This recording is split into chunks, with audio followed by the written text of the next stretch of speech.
Welcome to the Kaleidoscope of Possibilities, Alternative Perspectives on Mental Health. My name is Dr. Adriana Popescu. I'm a licensed clinical psychologist and leader in the field of mental health, energy psychology, addiction, trauma, and empowerment. In this podcast, we will be exploring mental health from a variety of perspectives, from the spiritual to the shamanic and beyond. What if mental illness isn't everything we think it is? What if everything we see as a pathology is actually a possibility? What else is possible with mental health?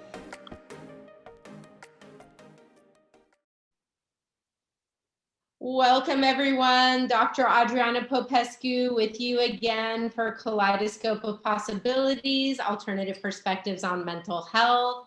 I'm so happy today to have with us as our guest, Debora Cohen. She is a coach with a doctorate level education in clinical transpersonal psychology. We actually went to the same grad school. And her modalities include CEP, TFT, EFT, meridian, and chakra-based therapies. Master instructor, integrated energy therapist, soul detective, Reiki, and energy medicine. Debra is a yoga, fitness, meditation, and medical Qigong instructor. She developed an online chakra Kundalini training program called Kundalini Awakening Transformation Therapy, KATT, and is the author of Kundalini, Empowering the Mind, Body, Heart, and Soul. Debra's private practice offers innovative, energy-based, transformational coaching that has been shown to help release the energetic impact of stressful life events. She emphasizes human potential's ability toward performance, health, happiness, creativity, success, and fulfillment. Welcome, Debra. Hi. So glad to have you with us today. I always start every episode with a little bit, let us get to know you a little bit. What's your story? How did you find yourself doing this work? I never thought in a million years I would do this work. I didn't know what I wanted to do when I grew up, but I had an interest in going to psychology. And in my undergrad education, I was on the honors track at San Jose State. I also became a yoga instructor. I was a fitness instructor, and then I became a yoga instructor. But that's not what led me into energy work.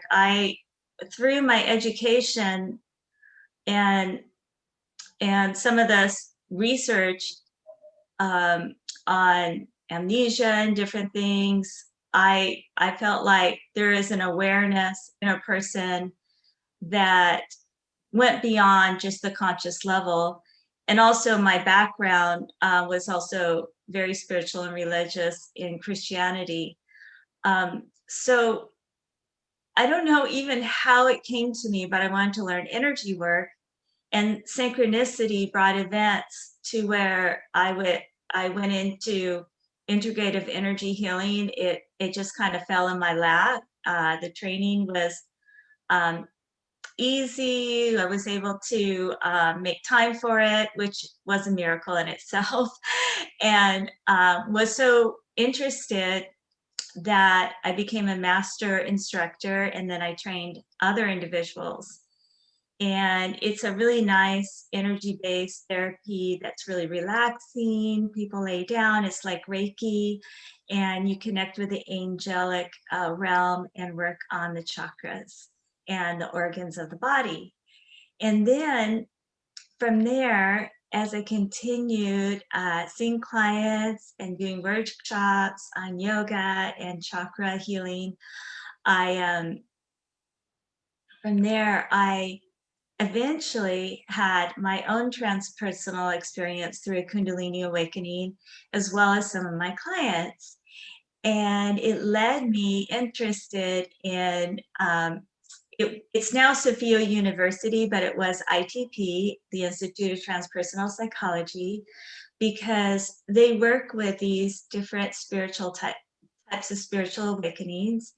And so I went through their clinical PhD program, but didn't finish, decided to drop out after the third year, but had a really rich education and learned how to work with the Kundalini, had an amazing mentor who had a Kundalini awakening. And in fact, she's some of my references that I use for my PowerPoint slide for the Kundalini education. So from there, I kind of went, I also learned about the association with comprehensive energy psychology there, and became a member, but wasn't active for quite a while for whatever reasons. I got married, got involved with family, continued to teach yoga and see clients for Reiki and integrative energy therapy. But then finally the right timing came that I got involved with ASAP, the Association with Comprehensive Energy Psychology. And from there, I started out with Donna Eden's work, and then I finally tiptoed into the comprehensive energy training, comprehensive energy psychology 1 and 2, and went in to get the certified energy health practitioner certificate. And then after that, eventually became a consultant. I'm one of ASAP's consultants and their California state rep.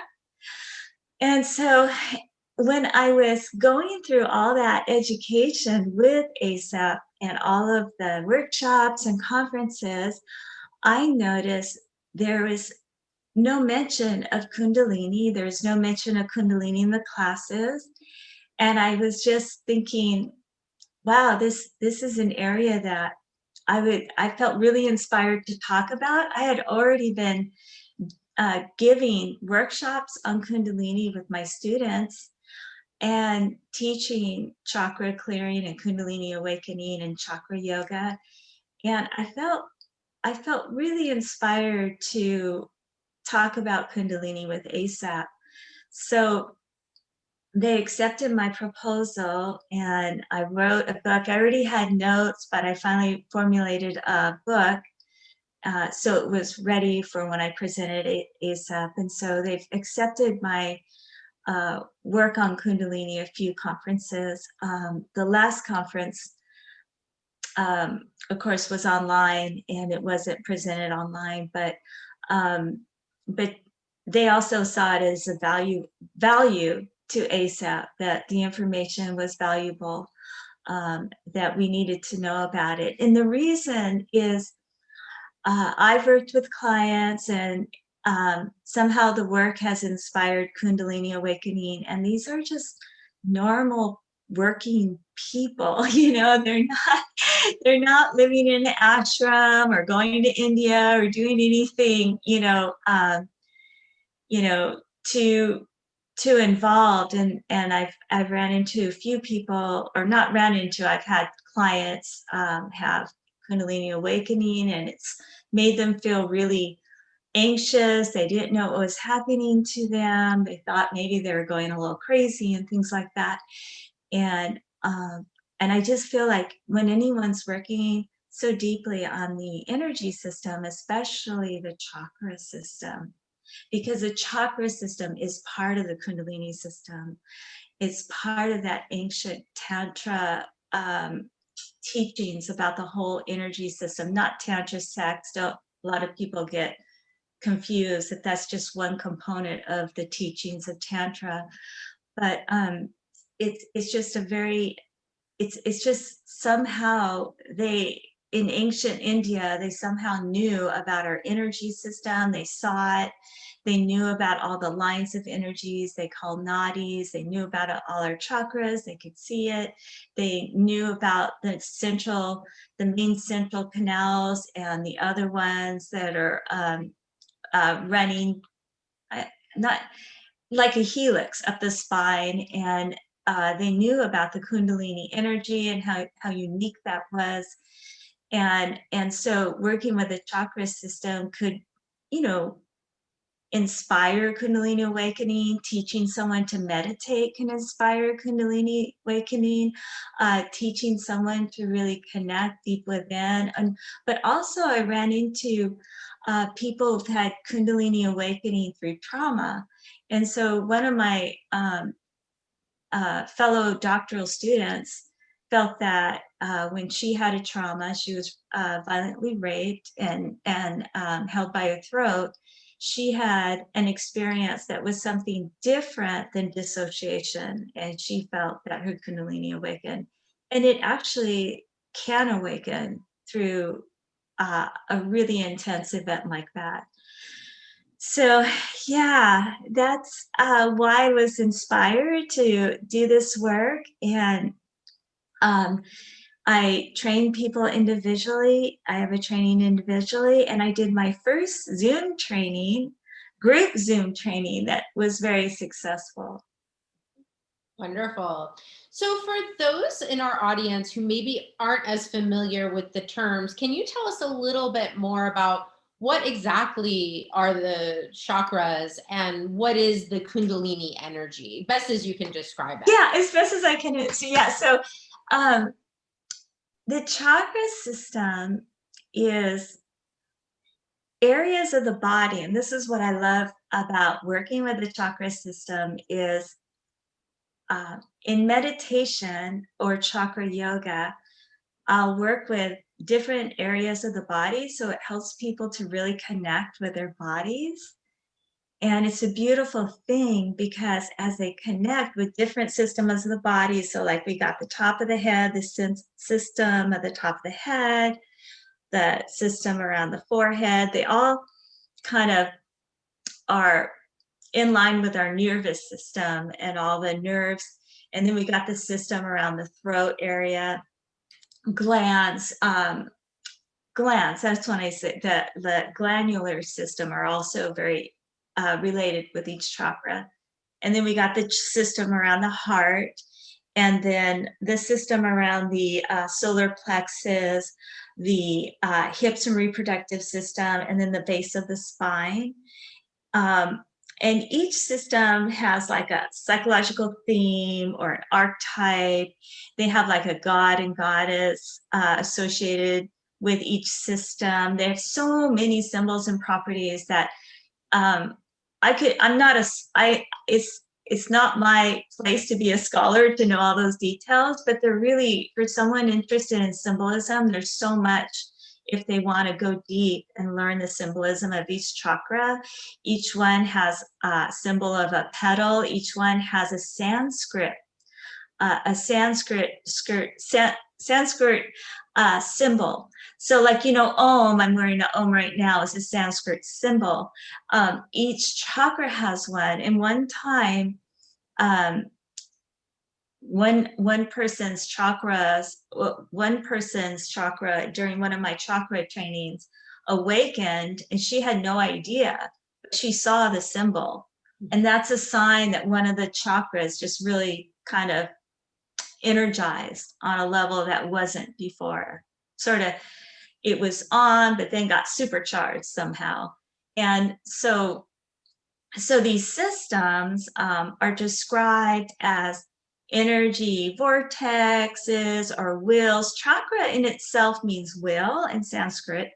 And so the idea that the energy is like spinning, like, how some people, if they sit really still and they meditate and they're really still, you'll see them rocking. Mm-hmm. Right. And so they're probably going with their, they're probably getting into that chakra energy, perhaps.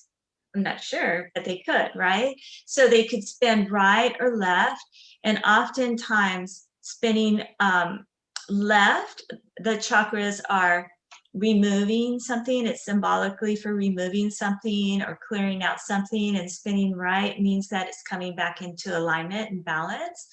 And so the systems are I think of them as power plants, sort of. And we have other minor chakras in the body too. And then we have like a freeway system called the nadis that are all like lining up with, going all throughout our energy field inside our body.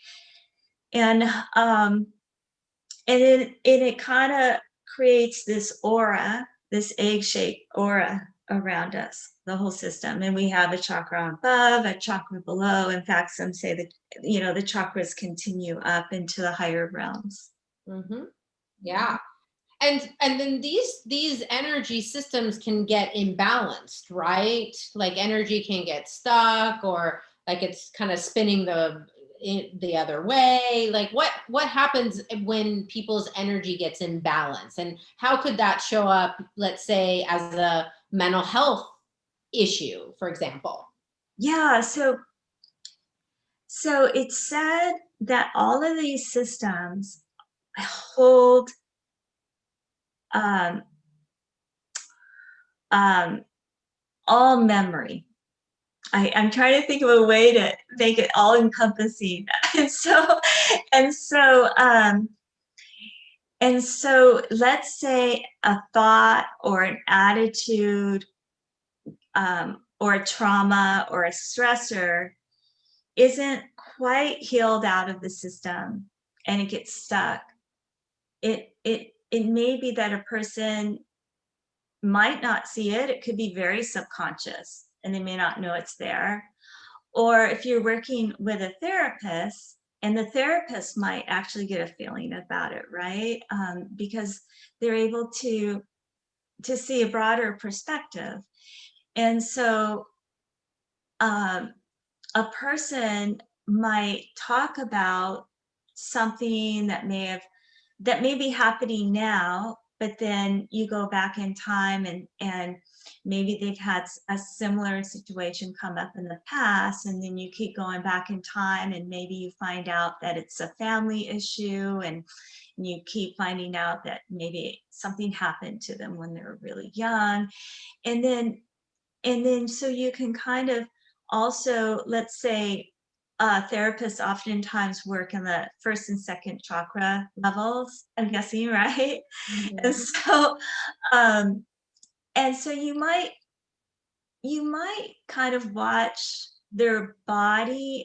For example, first chakra, I'd like to talk about that one because a lot of people with trauma, they are uncomfortable being in their bodies. And a first chakra, that would be a major first chakra blockage. So the first chakra is our most physical chakra. And it's kind of bringing us here in the now in the moment to live our soul's highest purpose. And so I think if someone right away, if they're in their heads and a therapist is trying to bring them into their heart and their body and they're having a hard time, I would just explore first chakra themes like um, family history.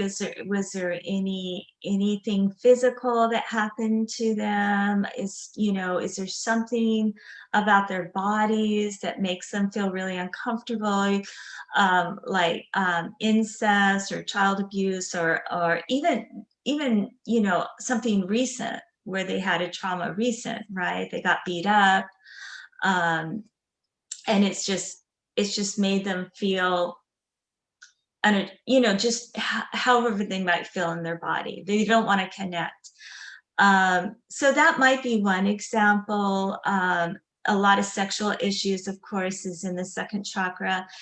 The first chakra, its theme is about feeling safe, secure, grounded, but not stuck or stubborn. And you want to be embodied. And then the second chakra is about really being able to enjoy the pleasures out of life and work. A lot of sacrum pain or lower back pain is work related, fear, anxieties. The kidneys help to process that. And so I guess a therapist, if they do get to know the chakra system, they might say, oh, okay, maybe we can work with that, like maybe a nice saltwater bath if they need some soothing in their first chakra or second chakra, or some gentle yoga, depending on where they're at with their physical ability, to help them get into their bodies. some type of mind-body practice that's physical, or walking on the beach, something that helps them connect physically. The the power center, has a lot to do with people's, um, feeling that sense of inner power to go forth, to be that sunny self, their outward expression, being able to kind of present themselves in the world in a really constructive way that's, following their soul's mission. And has that been shut down? Have they had, some sort of emotional abuse, and they've never let themselves, they haven't had a chance to let themselves shine. And so, like in my book, I give ways on how to work with the chakras, some different ideas, how to the themes for each chakra, and different ideas on what you could do as a therapist, to say, hey, try this, if they feel like there's a theme in a different area of the body that they could work on. So each chakra has a psychological theme and sort of an archetype. I go into the archetypes. I even go into the astrology of each chakra, and just different ways to work on it and get them into alignment, because um, uh, it's interesting. Some people will focus on one chakra for a whole session, but keep in mind that they're not a segmented like construct, they're all integrated. And so like a symphony, they're all playing this beautiful sound, and they all want to show this beautiful light, and it's beautiful when it's all in harmony. So working actually with just one chakra is good, but keep in mind that all the chakras will be affected, even if you are just working with one. Yeah. Right. Wonderful. And so when we're talking about the Kundalini energy, that is an energy, right, that can move through all the chakras. It's something that comes up from the base of the spine. Tell us more about this. Yeah. So the idea of Kundalini is a life force. Some have even, I've heard it even called Holy Spirit. But it's a life force that is said to be involved with forming us in the womb. And then after we're born, the energy kind of coils up and goes dormant in the base of the spine, first chakra. And Kundalini actually means not snake, but I believe it's coiled like a snake.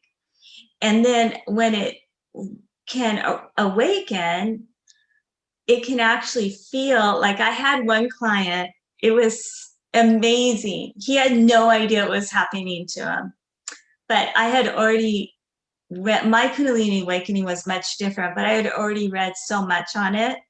And word for word textbook, he said during the middle of the night, and this was just an engineer, normal guy here in Silicon Valley, and he said it felt like something was slithering up his back. I mean, like, he would describe it word for word, textbook, Kundalini awakening experience. And so letting him know that was happening to him, and it's okay, calm down, really helped him quite a bit.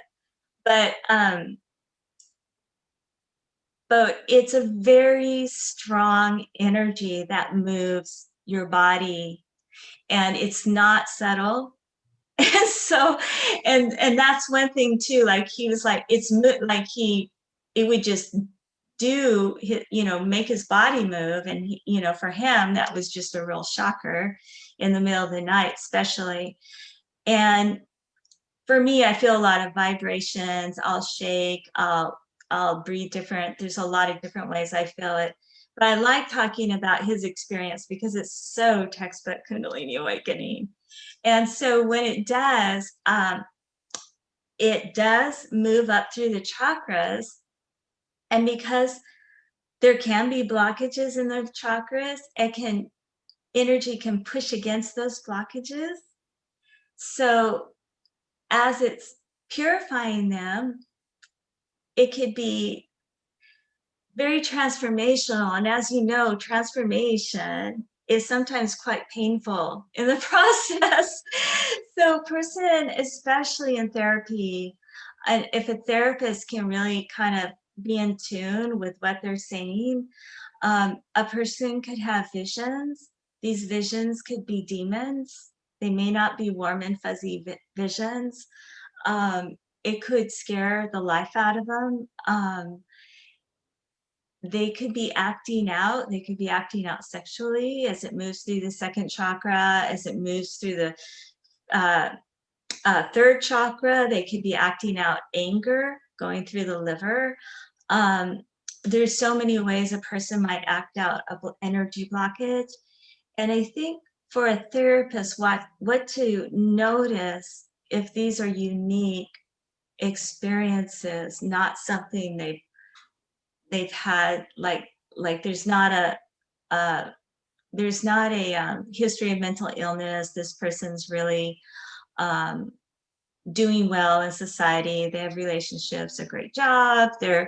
They just happen to be all of a sudden having something unusual that's super uncomfortable. There are some books that there's some really intense experiences. Those make it into the textbooks, of course. But not all of them are that intense or that scary. I think they're just alarming. It's not something, when it awakens, it's not something somebody just doesn't notice. You know what I mean? And then it's said to travel up the spine. Well, it does. It travels up the spine. And it's supposed to be this loving relationship of God and goddess. So you've got the goddess energy, Kundalini, and it goes up the spine to meet with the heaven. So we've got earth. So it's earth energy, okay, the energy of earth that's created this physical existence and body, going up the spine to meet the heaven energy, or the Godhead, or the masculine energy, and that it wants to reunite, and then that reunited experience awakens the person in a way, I think, that they're meant to be awakened. They seem to just have a different awareness about life. I think they feel more connected to nature, to earth. They probably feel less lonely. They have more of a sense of connection to the universe, and they might experience intense feelings of bliss, and they might change their careers, and then finally get to that transformation stage of the butterfly where they're a completely different person. So every experience, though, is different, I think, for each person. Yeah. And I think the key in that is that when a person is having a difficult Kundalini experience, that it can show up as mental health symptoms. They could get depressed. The visions and things you talked about, some MDs or certain therapists might think that's psychotic and that the person needs to be on medication. And what we know is that if we stop this process, if we try to medicate it, or we don't let the person go through that unfolding, then it can really have a kind of a toxic effect on them. You can stop the process that needs to really to be happening. Yes. And I was so impressed. I'm so impressed with a psychiatrist that I meet at ASAP. And when I talk about the Kundalini, I've met so many psychiatrists that are actually working to get people off of psychotropic medication from intense, they call them bad Kundalini rising experiences. I call them intense Kundalini experiences, but they are actually have been referred or somehow have gotten patients where they're trying to get them off the medication, and they were given it to it specifically for Kundalini rising. But then at the same time, I can't judge, even though I work with people and help them through it.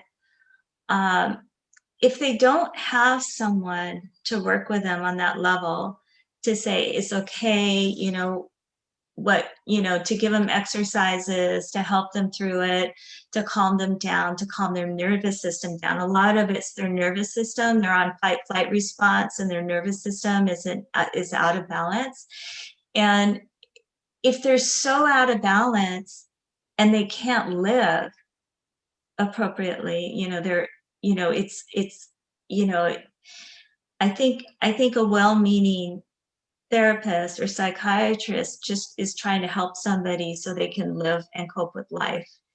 And so I don't, first, I think at ITP, it's all about, don't put them on medication, and I agree with that.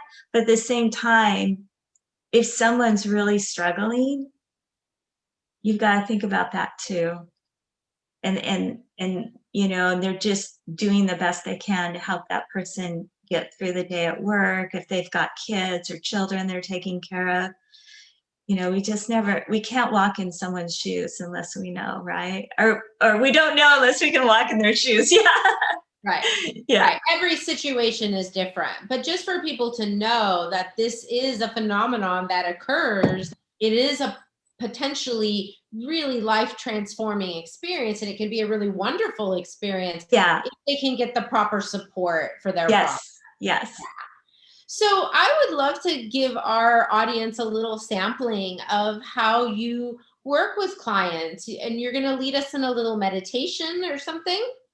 Yes, so just how I work with clients is kind of like what you had mentioned, is really give them the support and kind of cheer them through it. Like let them feel like they're going through this amazing passage, and every culture, like, we've lost a lot of our indigenous ceremonies.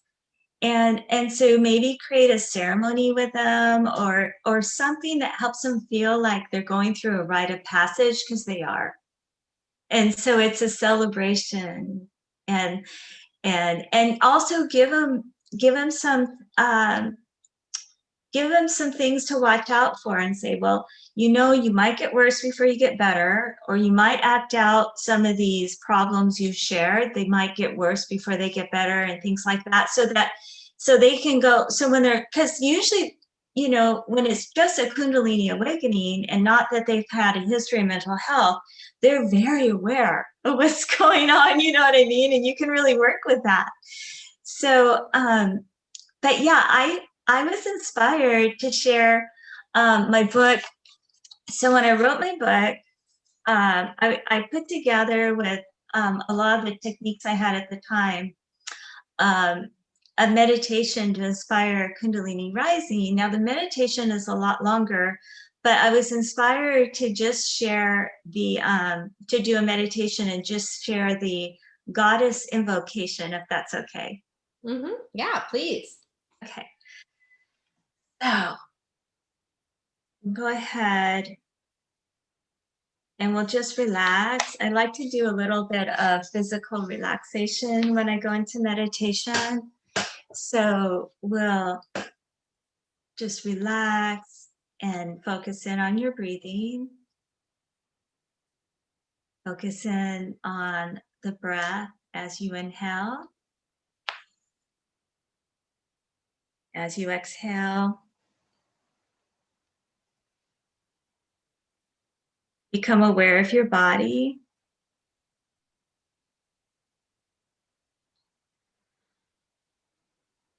And how you feel right now in this moment.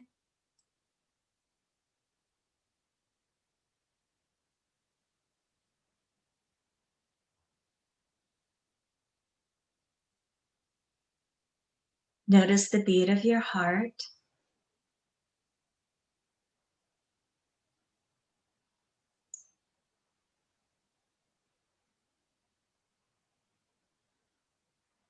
And if there's a problem or an intention or something that you would like to bring focus to for this meditation, go ahead and do that now.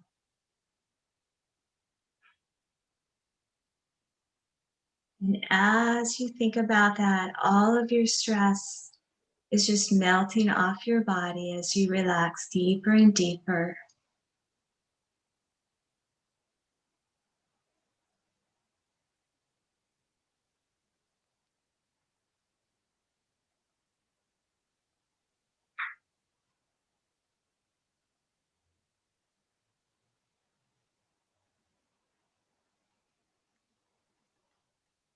And now let's invoke the goddess and her love and support for your intention or any problem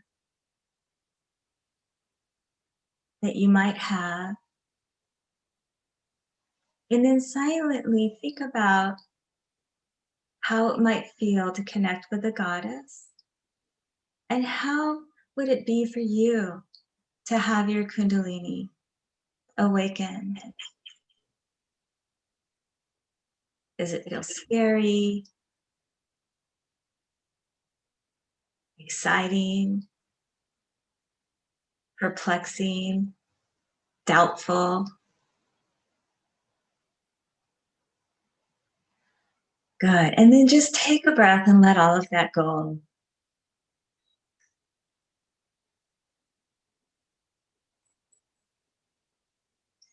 And now I'll go ahead and begin the invocation. And I'm going to pause so you can repeat after me mentally or out loud each sentence. With love and deep gratitude, I ask from the vital life force, the guardian angels, the wisdom of each chakra, and the guidance that specializes in my specific prayers and needs towards healing and living fully in life.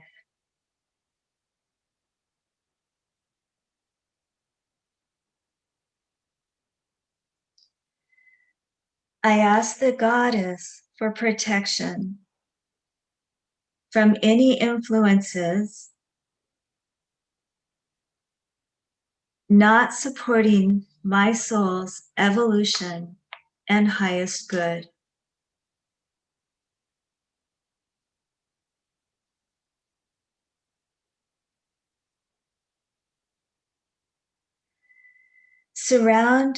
Surround me with a pink bubble of energy full of roses.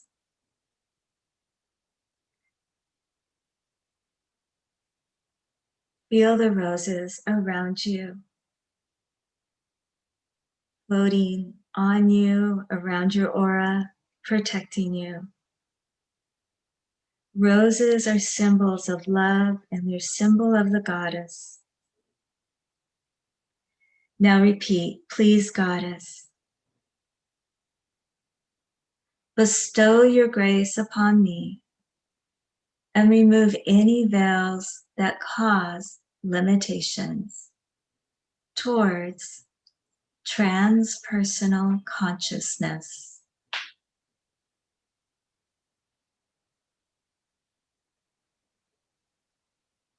Beloved goddess, please gently awaken Kundalini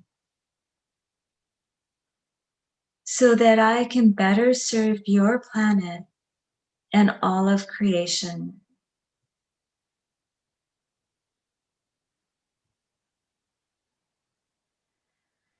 I deeply respect this healing work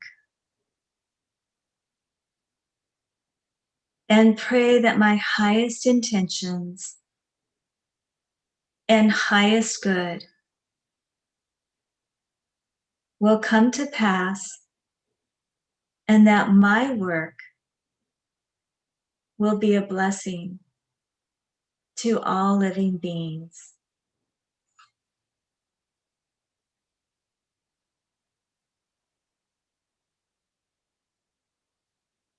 Now just relax and just notice all that you feel inside your body.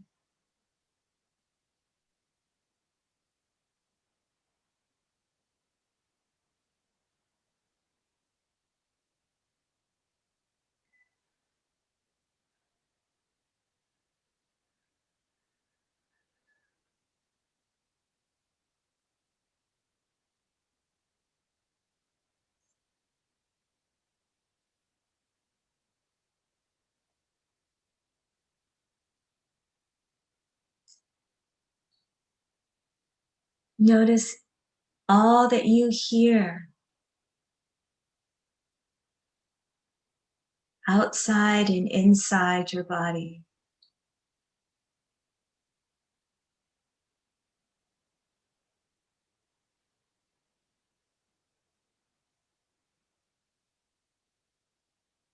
Notice all that you smell,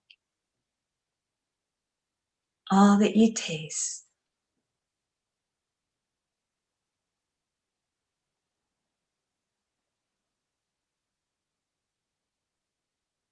And notice all that you see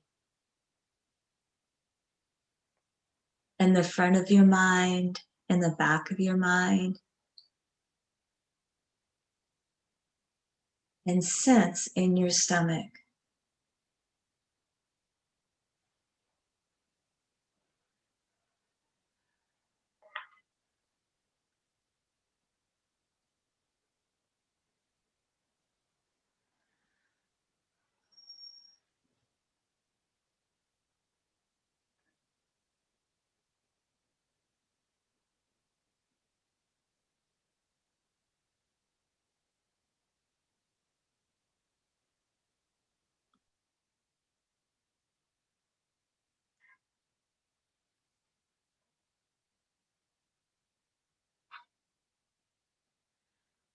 Now take a deep breath in through the nose. Exhale, sigh through the mouth. Inhale through the nose. Exhale, sigh through the mouth. Inhale through the nose. Exhale, sigh through the mouth. Now start to blink your eyes open and take your hands and rub them on your thighs. And so we're going to do some grounding. Oftentimes, this type of meditation needs quite a bit of grounding afterwards. So feel your feet solid on the floor and cross one hand on one knee and one hand on the other knee. And keep your eyes open, but feel like your feet are solidly rooted and grounded on the floor, and that you're absorbing earth energy into the feet. You're just rooted to Mother Earth, and her energy is rising into your feet.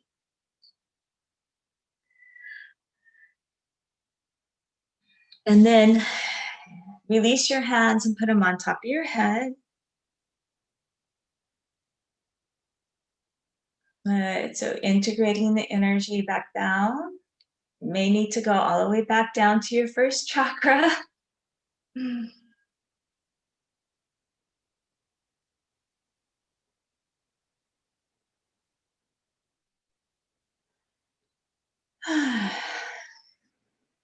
All right. And That was lovely. okay. Do you feel grounded? Yeah, that was really great. I mean, I've done a lot of meditation. What I really could feel was like my crown chakra was open and energy was coming in, and it was very, like at one point, very quiet and very still.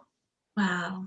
Which I think of with feminine energy, with that kind of thing. So that was, really, really cool. Thank you. Thank you for leading us in that. And Debra, tell me, where can people find you? If they want to find out more about you, your work, your book, where can they go? I have a website called training.coach. Training.coach. And then they could always contact me at deboracohen@gmail.com. Wonderful. Debra with no H at the end. Yeah. Yeah. And we will add that to the show notes. We'll have links Okay, yeah. to all of that, so people can easily find you. And you know, now in this like more peaceful space, it's like, what would it take for our viewers and listeners to like really embody that energy and take it with them throughout their day, you know, and keep coming back when the world is so chaotic and stressful sometimes, to be able to come back within to this quieter, more peaceful space. That's really cool. And, you know, people, you guys can, you know, even clip that piece out of the recording and just have like that meditation as a guided meditation. That's really cool. Thank you so much. Thank you for letting me be on your show. It's such an honor.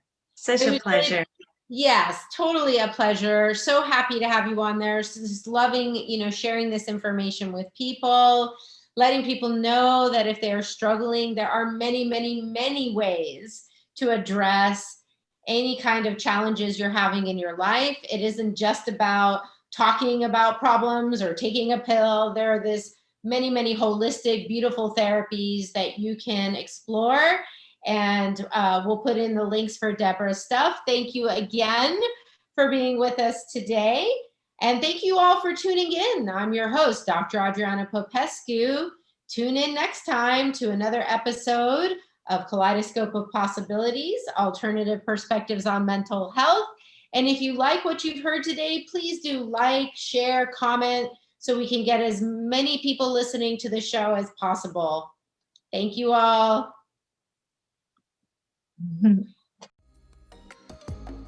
Thank you for joining me for this episode of Kaleidoscope of Possibilities, Alternative Perspectives on Mental Health. This has been Dr. Adriana Popescu. If you enjoyed this episode, please like and subscribe and share with others. To find out more about me, my guests, and more, please visit my website at adrianapopescu.org. See you next time.